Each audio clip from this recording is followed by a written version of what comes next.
solve challenging problems and bring their ideas to fruition, engineers not only need to build successful teams, but they also have to be able to manage that team as well as the process. Engineering projects involve all sorts of different people and usually take place over the time horizon of years. Being able to bring your ideas into reality means you have to be able to manage your people, manage your team, and manage the project. And ultimately, throughout the rest of this video, we're going to learn how scheduling and project management tools can be utilized to be successful.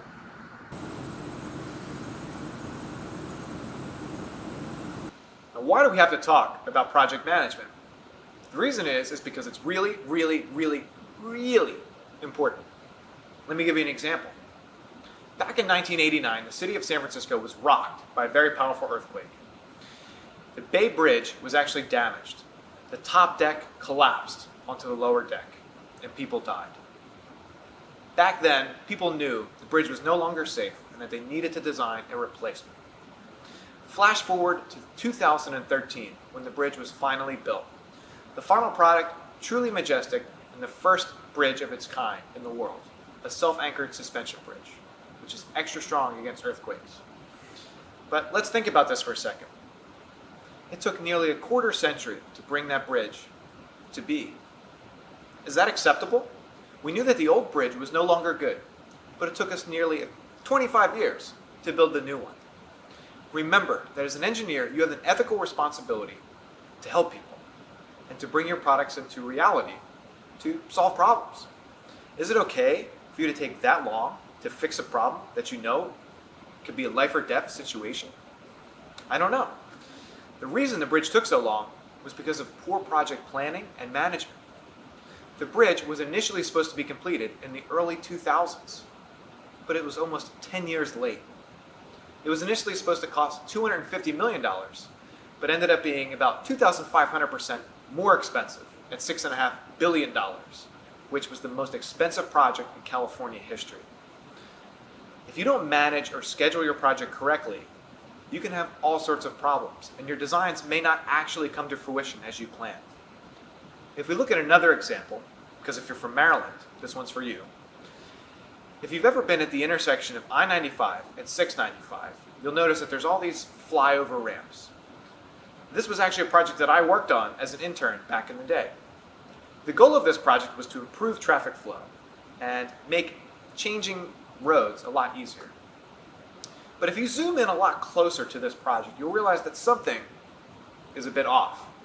There's actually a ramp that goes nowhere. It's not for you to launch off and pretend like you're from Fast and Furious, the best movie franchise ever.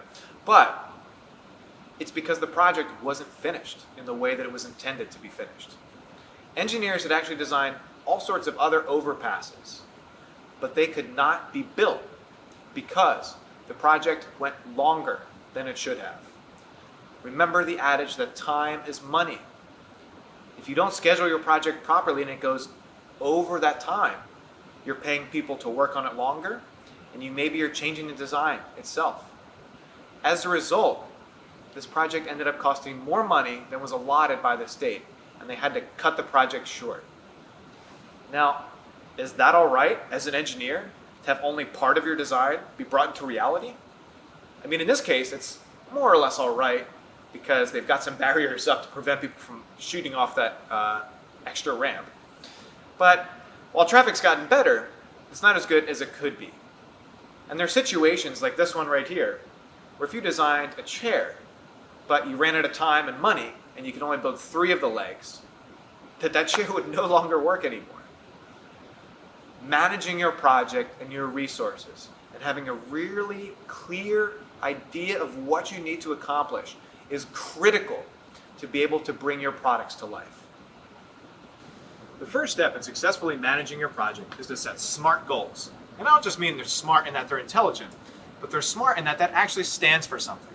It means specific, measurable, action-oriented, realistic, and time-feasible. Let's look at an example goal that a lot of people set every year and see if it measures up against the SMART metrics. A lot of people around New Year's, after a gluttonous and overindulgent holiday season, will set the goal of get in shape. But if we look at that goal, it's neither specific nor is it measurable. It's very vague. What does in shape actually mean? And it's not measurable because when do I know when I've gotten in shape?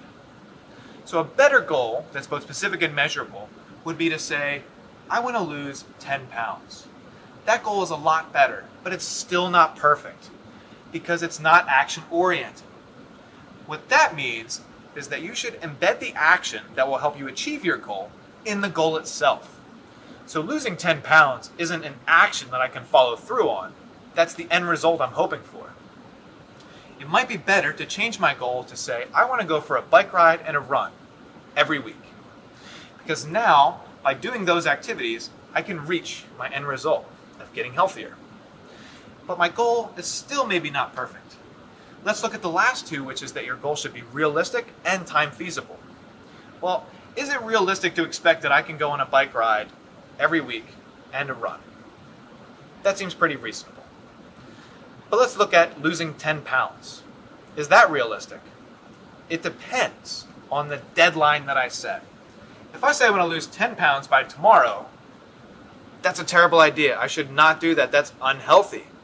But if I say that I want to lose 10 pounds by spring break, the start of beach season, well then that actually is realistic and it has a realistic deadline as well.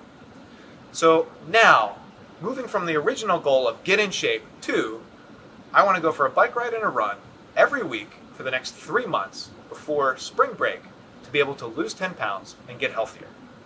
Now my goal is a SMART goal. It's specific, measurable, action-oriented, realistic, and time feasible. As an engineer, you hope to bring your ideas from paper into reality, which by setting SMART goals, you'll be one step closer to bringing your ideas to life. Because engineering projects are very complex, they involve all sorts of people, moving parts, and take place over long time horizons. You can't just set one goal and hope to be successful. As an engineer, you have to set lots of finite goals. But if you've got lots and lots of small goals over a very long period of time, how do you manage that? Well, engineers use a tool called a Gantt chart, which is a very useful way to organize all of your smaller goals that build up towards that larger goal or project that you hope to achieve in the end. A Gantt chart effectively shows how every single task is interrelated and how they all flow from beginning to end for you to complete your project. What's great about a Gantt chart is it shows you the interdependencies of tasks. For example, if we looked at the Bay Bridge, there's certain tasks that have to happen before others. You can't lay the bridge deck with concrete before you first laid the foundation. So by showing this clear schedule, you're very easily able to manage resources and allocate people to do different tasks. This helps keep accountability. So together, your team can utilize a Gantt chart to really manage all of the resources and skills that they bring to the table and make sure that they're doing it in the proper order so that everything can get done and you can bring your project into reality. To keep track of your own projects and make your very own Gantt charts, you can use project management tools and websites like Trello. This page helps you keep your tasks organized and differentiate between tasks that are in progress versus ones that you've already completed. Other websites like Todoist also allow you to organize your tasks as well as assign them to different people/groups and to prioritize your tasks by indicating how important that they are. When you work on your final projects at the end of the semester, we strongly encourage you and your teams to use a project management tool to stay on task and successfully complete your projects. Let's meet a member of another project team at Maryland and see how they use project management in their competition team. Hey y'all, my name is Luke Rosen and I'm here to talk to y'all about Steel Bridge. Steel Bridge is a student-led organization where we design and build a steel bridge. Now, a couple of requirements and constraints is that it must maintain a loading of 2,500 pounds and must be modular. Now, on competition day, it must be built and assembled within 30 minutes max. Now, although it only takes 30 minutes to assemble the bridge on competition day, it takes over a year to design and construct the bridge itself. So now, in addition to what Tom was saying, although team structure is vital, project management and scheduling is key to success. Now, what I mean by that is managing time and resources by setting SMART goals for both individuals and the team. Now, we have to do this by developing a schedule with clear deadlines and responsibilities to make sure we stay on task. Now, with the project taking place over the course of an entire year, we have students that may graduate or go study abroad. so that we need to be able to seamlessly transfer knowledge and responsibilities on the fly. Now, at the end of the day, building a structure, like a steel bridge, takes a solid team structure with a cohesive management structure as well.